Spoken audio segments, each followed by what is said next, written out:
नमस्कार, स्वागत है आपका जी दिल्ली एनसीआर हरियाणा के इस खास कार्यक्रम में। मैं हूं आपके साथ हार्दिक दबे और आज हम बात करने वाले हैं आपकी सेहत की। और शो शुरू करने से पहले आज हम आपको कुछ सलाह और कुछ नसीहत देना चाहते हैं। सबसे जरूरी सलाह यह कि दिल धड़कने दो, धड़कने दो उसे आराम से, बिना किसी कोलेस्ट्रॉल की रुकावट के। धड़कने दो रोजाना की एक्सरसाइज से और अपने दिल को धड़कने दो अच्छी लाइफस्टाइल से, क्योंकि दिल ने धड़कना बंद कर दिया तो जिंदगी की रफ्तार थम जाती है, जिंदगी खत्म हो जाती है।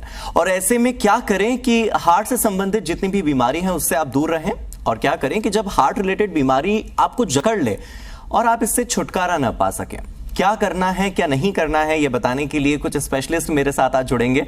आपको हार्ट स्पेशलिस्ट बनाने के लिए मेरे साथ कुछ एक्सपर्ट्स जुड़ गए हैं, सीधे उनका रुख कर लेते हैं।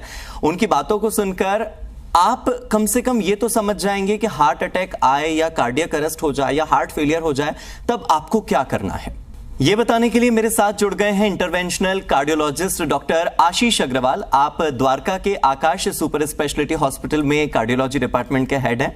और हमारे जो दूसरे मेहमान हैं वो हैं doctor Nitin Agarwal. Doctor Nitin Agarwal Shri Balaji action medical institute के वरिष्ठ हृदय रोग विशेषज्ञ हैं। और डॉक्टर आशीष और डॉक्टर नितिन, आप दोनों को ही हृदय रोग के इलाज का 19 साल का अनुभव है। इसके साथ ही मेरे जो तीसरे मेहमान हैं वो हैं डॉक्टर राजेश शर्मा। डॉक्टर राजेश, आपका स्वागत है। आप रोहिणी के सरोज हॉस्पिटल में सीनियर कंसल्टेंट कार्डियोलॉजिस्ट हैं। साथ ही सीनियर मोस्ट डॉक्टर के सक्सेना भी हमें कुछ जानकारियां देने वाले हैं, क्योंकि डॉक्टर सक्सेना 36 सालों से हृदय रोग विशेषज्ञ हैं। फिलहाल आप दिल्ली के इंद्रप्रस्थ अपोलो हॉस्पिटल में सीनियर कंसल्टेंट इंटरवेंशनल कार्डियोलॉजिस्ट हैं। आप चारों का ही बहुत बहुत स्वागत। डॉक्टर आशीष अग्रवाल, सबसे पहले आपके पास आता हूं।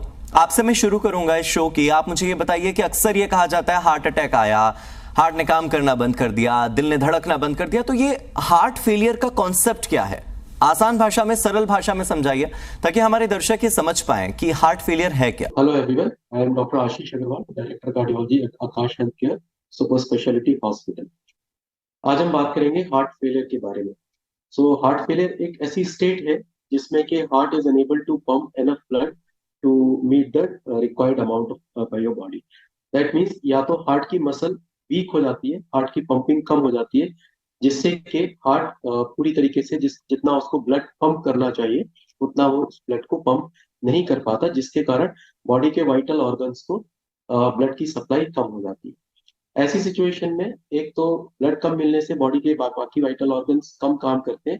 इसके साथ में बैक प्रेशर होने से लंग्स में फ्लूइड डिपॉजिट होने लगता है, जिससे कि पेशेंट का चलने से इनिशियल स्टेजेस में चलने से सांस फूलता है, लेटर स्टेजेस में एट रेस्ट सांस फूलता है। और स्पेसिफिकली अगर आपको सीधा लेटने से सांस फूलता है, पूरी रात बैठ के निकालनी पड़ती है, या फिर सोने के कुछ घंटों बाद सांस के कारण नींद उखड़ जाती है, नींद टूट जाती है, तो इसको स्पेसिफिकली हम हार्ट फेलियर का सिम्टम मानते हैं, जिसे कि ऑर्थोपनिया और पीएनडी नाम से जाना जाता है। सेकेंडली, अगर लंबे समय तक क्रॉनिक हार्ट फेलियर होता है तो बॉडी में फ्लूइड डिपॉजिट होने लगता है, क्योंकि किडनी को एनफ ब्लड ना मिलने के कारण वो बॉडी में से यूरिन पास नहीं कर पाती है, और पीछे बैक प्रेशर होने से पैरों में यानी कि एंकल में स्वेलिंग धीरे धीरे करके फ्लूइड डिपॉजिट होने से होने लगती है, जो भी एक हार्ट फेलियर का एक लॉन्ग टर्म हार्ट फेलियर का एक सिम्टम। डॉक्टर आशीष, हार्ट फेलियर के ज्यादातर मामलों में लोगों की मौत हो जाती है या फिर हार्ट फेलियर के बाद लोगों को बचाया जा सकता है? तो हार्ट फेलियर बेसिकली डिपेंड करता है what is the reason behind heart failure. Heart failure अगर होता है तो पेशेंट की सडन कार्डियक डेथ होने का एक खतरा होता है। स्पेशली कोई भी पेशेंट जिसकी की हार्ट की पंपिंग 35% के नीचे होती है। नॉर्मली हार्ट की पंपिंग 50-55% के ऊपर अगर होती है तो नॉर्मल माना जाता है। अगर 30-35% के नीचे जाती है तो पेशेंट को अचानक से अरिथमिया होने होकर के सडन कार्डियक डेथ का एक रिस्क रहता है। सडन कार्डियक डेथ जब होती है जब पेशेंट को, एक स्टेबल लुकिंग पेशेंट को अचानक से वेंट्रिकुलर अरिथमियाज जो कि वीटी या वीएफ होते हैं, जो कि टर्मिनल कार्डियक इवेंट होता है, उसके होने से सडन कार्डियक डेथ होने का एक रिस्क होता है। हालांकि आज की तारीख में बहुत अच्छी हार्ट फेलियर की ड्रग्स है, जिससे कि ज्यादातर केसेस में हार्ट फेलियर, हार्ट की पंपिंग अगर कम होती है तो उसकी रिकवरी कंप्लीट हो जाती है। इन केस अगर कोई पेशेंट हमेशा के लिए हार्ट की पंपिंग अगर कम होती है, then there are certain devices which is called an AICD, जिससे कि सडन कार्डियक डेथ को रोका या प्रिवेंट किया जा सकता है। Cardiac arrest, heart failure, heart attack, ये महज शब्दों का खेल है या इन सब के अलग अलग मायने हैं? थोड़ा सा आप मेडिकल टर्मिनोलॉजी हमें भी समझा दीजिए, थोड़ा एक्सपर्ट हमें भी बना दीजिए। क्या इन सब के टर्म्स ही अलग अलग हैं या फिर इनके लक्षण भी अलग होते हैं? क्योंकि इनके सिम्टम्स के बारे में जरूर बताइएगा टर्मिनोलॉजी के साथ साथ। ये जो 3 टर्म्स हैं, कार्डियक अरेस्ट, हार्ट फेलियर और हार्ट अटैक, ये नॉर्मल जनरल पब्लिक में दे आर कंसीडर्ड सिनोनिमस, मतलब कि तीनों टर्म्स को एक जैसा माना जाता है। अगर हम टाइमली इंटरवेंशन नहीं करते हैं तो of course the patient may die, but if a timely intervention is done then the cardiac arrest can be aborted. Heart failure की, जैसा कि मैंने आपको बताया, जिसमें कि हार्ट की मसल वीक हो जाती है या फिर हार्ट की मसल बहुत ज्यादा स्टिफ हो जाती है so that it is pumping blood at high pressure, जिसमें कि पेशेंट का सांस फूलता है या फिर पैरों में या फिर पूरे शरीर में सूजन आने लग जाती है। That is called as heart failure. The third term, which is called as a heart attack, this happens when the blood flow to the heart is stopped। जैसे कि अगर दिल की नसों को हम कोरोनरी आर्टरीज कहते हैं, अगर उन कोरोनरी आर्टरीज में कोई खून का थक्का जमने से वो ब्लॉक हो जाती है, जिससे कि हार्ट अटैक पेशेंट को हो सकता है। अब heart attack can cause heart failure and heart attack can cause cardiac arrest. So all the 3 terms are altogether different, although everything is interconnected। Doctor Ashish, आपने सिम्टम्स के बारे में तो बताया, लेकिन क्या बिना किसी सिम्टम के, बिना किसी लक्षण के हार्ट फेल हो सकता है? क्योंकि हम अक्सर देखते हैं जो वीडियोस सामने आते हैं कि अचानक पूजा करते करते, शादी में नाचते नाचते, जिम में एक्सरसाइज करते करते अचानक कुछ हुआ, बोलते हैं हार्ट फेलियर हुआ और व्यक्ति की मौत हो जाती है। तो क्या बगैर किसी सिम्टम के भी हार्ट फेल हो सकता है? There are certain diseases heart failure जिसमें कि पेशेंट को लंबे समय से एक insidious onset of heart failure होता है। अगर कोई बीमारी, चाहे वो हार्ट फेलियर हो या कैंसर हो या कोई भी हो, जो कि लंबे समय से और स्लोली बॉडी में प्रोग्रेस करती है, they usually present only when the disease is advanced. That means a patient can be having minor symptoms of heart failure जो कि सालों से परसिस्ट कर सकते हैं and the patient may completely ignore it और consider it as a normal lifestyle. तो अगर कोई किसी पेशेंट का हार्ट धीरे धीरे करके वीक हो रहा है, जैसे कि किसी कार्डियोमायोपैथी में होता है या फिर किसी वैल्वुलर हार्ट डिसीजेस में होता है, जो कि डिसीजेस स्लोली प्रोग्रेस करती है, उसमें पेशेंट को सिम्टम्स बहुत ग्रेजुअली डेवलप होते हैं और धीरे धीरे डेवलप होने के कारण काफी बार पेशेंट्स उन सिम्टम्स को मिस कर जाता है। बट जैसा कि मैंने आपको कहा कि अगर आपको लगता है, किसी भी पेशेंट को लगता है कि उसे चलने से धीरे धीरे करके सांस फूलना शुरू हो रहा है, वो जितना पहले चल पाता था उतना ना चलते हुए उससे पहले थक रहा है, या पूरे शरीर में फ्लूइड डिपॉजिट हो रहा है यानी कि सूजन आ रही है, या स्पेसिफिकली सीधा लेटने से या सोने के बाद अगर सांस फूल रहा है, तो ये हार्ट फेलियर के सिम्टम्स होते हैं।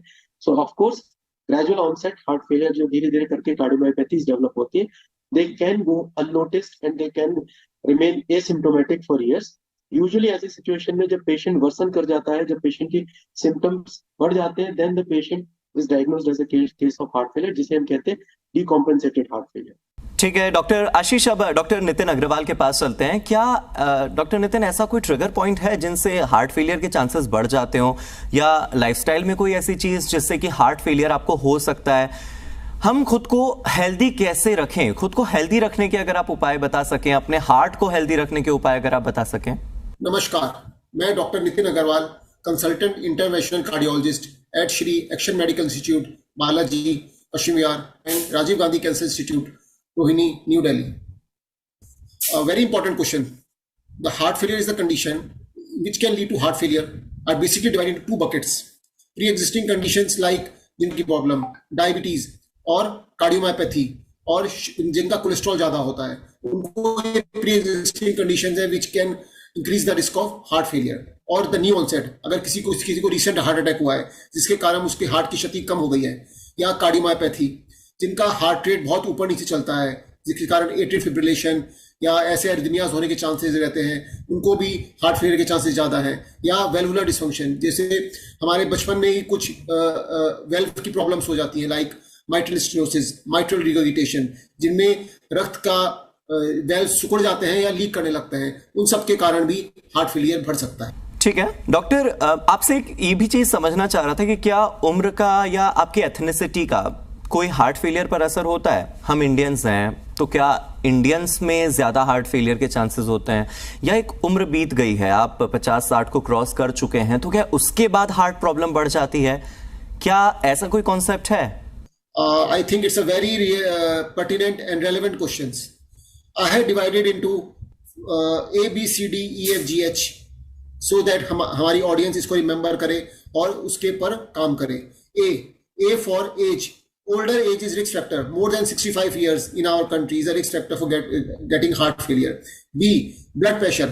अगर किसी का blood pressure 140/90 से ज्यादा रहता है any time of the day, it increases the risk of heart failure. C में दो, cigarette smoking and cholesterol. Cigarette smoking is dangerous and cholesterol हमें कंट्रोल रखना बहुत जरूरी है, खासकर एलडीएल एंड एचडीएल का ज्यादा होना और एलडीएल का कम होना बहुत ही इंपॉर्टेंट है.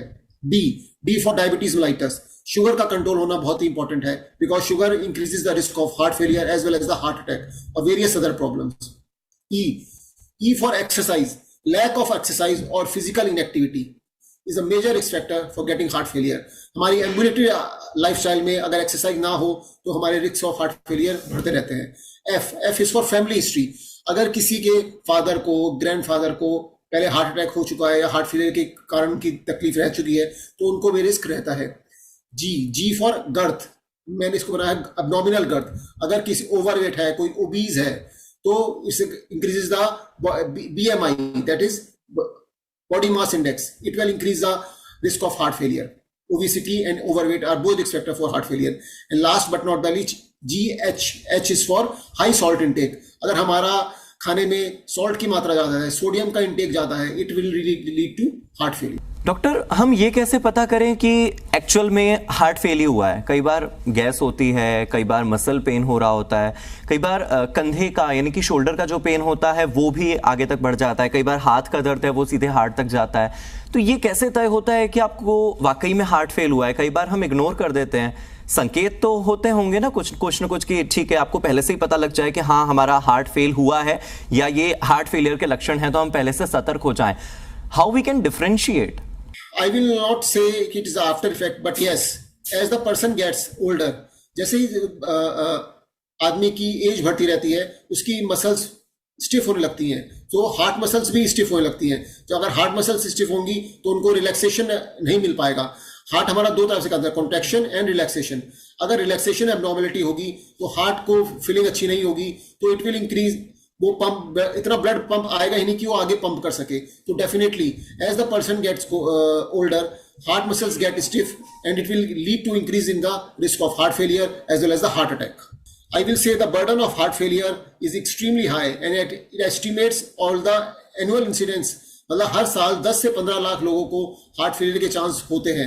इसके 3-4 जो इंपॉर्टेंट कारण है, एक तो एम्बुलेटरी लाइफस्टाइल, फिजिकल इनएक्टिविटी, हम ज़्यादा चलते नहीं हैं, हम हमेशा बैठे रहते हैं, हमारा खान पान कोलेस्ट्रॉल रिच फैटी डाइट्स के कारण.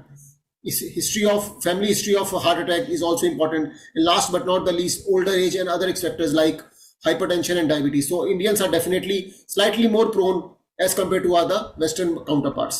It's a very important question क्योंकि हमें जानना जरूरी है कि हार्ट फेलियर हम कैसे पहचानेंगे. हार्ट फेलियर साइंस सिम्टम जो 4 P हमें याद रखने हैं. पहला P, अगर हमें चेस्ट पेन होता है. सेकेंड P, पीडल एडिमा, अगर हमारे पैरों में अचानक सूजन आने लगे, हमारा पेट मोटापा बढ़ने लगे, बेल्ट छोटी लगने लगे, या फिर हमारे जुराब के साइंस हमारे पैरों में आने लगे, अंगूठियां नहीं घुसने लगे, तो दीज आर द साइंस कि हमारे हाथ पैरों में पानी भरा जा रहा है और सूजन आ रही है. Is called oedema. Third P is for palpitation, धड़कन तेज हो जाना. अगर हार्ट कमजोर होगा तो धड़कने ज्यादा लगेगा, तो it may lead to it sign of heart failure. And चौथा P that is very important is PND, that is paroxysmal nocturnal dyspnoea. अगर थोड़ा सा भी काम करते हुए हमारा सांस फूलने लगे, जो हम काम पहले आसानी से कर पाते थे, या रात को हमें उठ के बैठना पड़े और इतना कफ आए कि वो खत्म ही ना हो, intractable cough. These are the signs, 4 cardinal signs of heart failure. Otherwise, it may lead to weight gain, weight loss, inability to exercise, fatigue, loss of appetite, vomiting होना. There are many other signs, but these 4-5 signs are important to diagnose the heart failure. Doctor Rajesh Sharma, आप काफी अनुभवी हैं. जैसा कि अभी नितिन जी ने बताया कि उम्र का असर होता है, नहीं होता है. जवान लोगों में भी हार्ट अटैक आ रहे हैं, जैसा मैंने जिक्र किया, अचानक लोगों को हार्ट अटैक आ रहे हैं. आप नितिन जी की बात से सहमत हैं कि उम्र का असर होता है, नहीं होता है? आप क्या सोचते हैं? Good evening. Myself, Dr. Rajesh Sharma. I am senior cardiologist at Saroj Group of Hospital. And जो आपका सवाल है कि हार्ट फेलियर यंग इंडिविजुअल्स में हो सकता है, बिल्कुल हो सकता है. हार्ट फेलियर किसी भी आयु वर्ग में हो सकता है, इवन बच्चों में भी हो सकता है. कारण अलग हो सकते हैं, बच्चों में, यंग लोगों में और एल्डरली में कारण अलग अलग हो सकते हैं। एल्डरली में हार्ट फेलियर होने की संभावना ज्यादा है, लेकिन यंग इंडिविजुअल्स में भी हो सकता है। उनमें जो आमतौर पर कारण देखे गए हैं वो हैं कंजेनाइटल हार्ट डिजीजेस नंबर 1, और सेकेंडली वैल्वुलर हार्ट डिजीजेस जिसमें कि रूमेटिक हार्ट डिजीज भी आती है, और कुछ जेनेटिक कार्डियोमायोपैथीज भी यंग एज में प्रेजेंट कर सकती हैं। डॉक्टर राजेश, जिस तरह से आज हमें शो को कंडक्ट कर रहे हैं, हम इसीलिए कर रहे हैं ताकि लोगों का ज्ञान बढ़े हार्ट को लेकर। तो क्या कभी ऐसा हुआ है कि ज्ञान कम होने की वजह से लोग इलाज के लिए देरी कर दें, या आपको ऐसा लगता है क्या कि हार्ट रिलेटेड बीमारियों का इग्नोरेंस बहुत ज्यादा हानिकारक हो सकता है? साथ ही आप ये भी बताइए कि क्या आपके अनुसार हार्ट फेलियर की पहचान करने का कोई उपाय है? आप कैसे डायग्नोस करते हैं कि यह हार्ट फेलियर ही है? देखिए, हार्ट फेलियर को आइडेंटिफाई करना के लिए सबसे इंपॉर्टेंट है कि मरीज की प्रॉपर हिस्ट्री ली जाए और उसका फिजिकल एग्जामिनेशन किया जाए। उससे हमें काफी कुछ जानकारी मिलती है, जिससे हम फर्दर जो बाकी लैब इन्वेस्टिगेशंस हैं जिनमें बायोमार्कर्स हैं जो कि हार्ट फेलियर के बारे में हमें काफी डीप डायग्नोसिस दे पाते हैं और उसकी सिवियरिटी और प्रोग्नोसिस के बारे में भी हमें बता पाते हैं, वो इम्पोर्टेंट है। उसके अलावा जो रूटीन में ईसीजी और इको किया जाता है, उससे हार्ट फेलियर की डायग्नोसिस में काफी मदद मिलती है। कुछ केसेस में हमें कोरोनरी एंजियोग्राफी या सीटी स्कैन या एमआरआई तक की भी आवश्यकता हो सकती है। तो वो मरीज की स्थिति और उसके जो कारण है उसके हिसाब से हमें उस फर्दर इवेल्युएशन करना पड़ता है। अगर हम हार्ट फेलियर की ट्रीटमेंट को डिले करते हैं तो उससे पेशेंट की कंडीशन डेटोरेट होगी, उसको काम करने में परेशानी आएगी, जल्दी थकान होगी, कई बार हल्का काम करने में भी सांस में दिक्कत आ सकती है, चक्कर आ सकता है, और इवन सडन कार्डियक डेथ का खतरा भी बना रहता है। तो इसलिए बेहतर ये है कि जहां पे भी हार्ट फेलियर के लक्षण हैं या हमें शक है, वहां पे फर्दर इवेल्युएशन करके प्रॉपर ट्रीटमेंट पे स्टार्ट किया जाए मरीज को। डॉक्टर राजेश, आपने बिल्कुल सही कहा कि देरी नहीं होनी चाहिए, इग्नोरेंस नहीं होना चाहिए। क्या कंजेस्टिव हार्ट फेलियर यानी जिसे कहा जाता है CHF, उसका कोई इलाज है? अगर समय पर इलाज मिल जाए तो क्या जान बचाई जा सकती है? क्या किसी को हार्ट फेलियर से पहले ही सतर्क किया जा सकता है, सचेत किया जा सकता है, उसे बचाया जा सकता है? अगर किसी भी मरीज में हार्ट फेलियर के लक्षण पाए जाते हैं तो सबसे जरूरी है कि हम उस चीज को नजरअंदाज ना करें, जल्दी से जल्दी मरीज का प्रॉपर इवेल्युएशन करें, उसका कारण ढूंढने की कोशिश करें। उसमें जो ट्रिगरिंग फैक्टर्स हैं, ट्रिगरिंग फैक्टर्स जैसे कि किसी में धड़कन का तेज हो जाना, कोई इन्फेक्शन या शुगर का बढ़ जाना, बीपी का बढ़ जाना, ये आमतौर पर ट्रिगरिंग फैक्टर्स होते हैं। तो उनका पता करना और बीमारी की कितनी गंभीर बीमारी है, उसकी सिवियरिटी कितनी है, उसके बारे में हमें प्रॉपर इवेलुएट करना चाहिए, ताकि सही तरीके से जो गाइडलाइन डायरेक्टेड मेडिकल थेरेपी है उसको जल्दी से जल्दी स्टार्ट किया जा सके और जो ट्रिगरिंग फैक्टर्स हैं उनको कंट्रोल किया जा सके, ताकि बीमारी के आगे बढ़ने की संभावना को कम किया जा सके। मेरे साथ डॉक्टर के सक्सेना भी जुड़े हुए हैं। डॉक्टर, आप ये बताइए कि अचानक किसी को हार्ट अटैक आ जाए तो क्या करें? उपचार मिले तब तक क्या किया जा सकता है? क्योंकि कोई ना कोई उपचार अगर हम अपने घर में अपने परिवार के सदस्य के लिए कर लें या अपने किसी पड़ोसी के लिए कर लें तो हो सकता है कि डॉक्टर तक पहुंचने से पहले हम उनकी कोई मदद कर सकें। अटैक के बाद कितने समय तक कोई व्यक्ति जी सकता है? उसके लाइफ स्पैन पर क्या असर होता है? इलाज हो जाने के बाद वो कितने समय तक जीवित रहेगा? क्या इसका भी कोई मैथमेटिक होता है क्या? Doctor Saxena, I'm a consultant cardiologist at Indraprastha Apollo Hospital, Delhi. About the congestive failure is one of the very common nowadays and can be a consequence of many diseases. Once you have congestive cardiac failure, give advice regarding the diet, regarding drugs, and regarding the physical activity. Depending on the condition of the patient, if they are very sick or in the acute phase, we advise them to be admitted in hospital. Most of the symptoms are because of retained water in the body. So the drugs used initially are what we call a class of diuretics, which flush out excess water from the kidneys through urine, and patient is feeling better. The drugs which are used for the long-term treatment of congestive cardiac failure, depending on the underlying.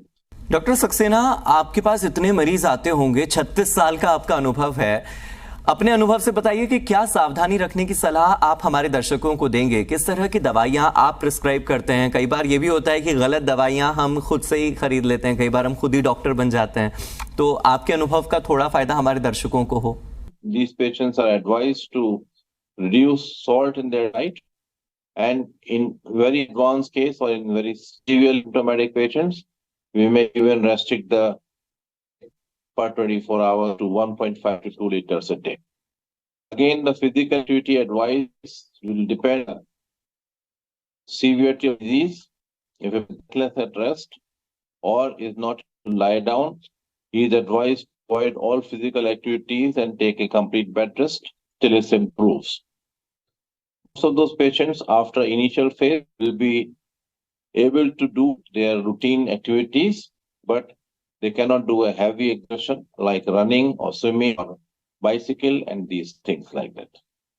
So these are the three major precautions and advice which are given to a patient with congestive cardiac failure. चलिए, आप चारों का ही बहुत बहुत शुक्रिया हमारे साथ जुड़ने के लिए। दरअसल पूरे वर्ल्ड के 40% जो हार्ट फेलियर के केसेस होते हैं वो हमारे भारत में होते हैं, तो ऐसे में हमारे जो दर्शक हैं उनके सबसे काम की जानकारी मुझे लगता है आज के इस शो में उन्हें मिली होगी। जो उनके मन में किसी प्रकार की जिज्ञासा होगी, कोई भ्रम होगा, कोई गलतफहमी होगी या कोई भ्रांति होगी, तो वो जरूर दूर हुई होगी आप चारों के उत्तर से। और हमारे दर्शकों से हम यही कहेंगे कि आप अपने दिल को सुरक्षित रखिए, अपनी लाइफस्टाइल में जिस तरह के बदलाव का जिक्र आज हमने किया है उन बदलावों को आप भी लेकर आइए। अपने पूरे 24 घंटे में से आप 1 घंटा निकालकर एक्सरसाइज जरूर कीजिए और अपने दिल को जरूर वक्त दीजिए। आपकी सेहत पर बात करने के लिए हम फिर जुड़ेंगे आपके साथ। देखते रहिए जी दिल्ली NCR हरियाणा।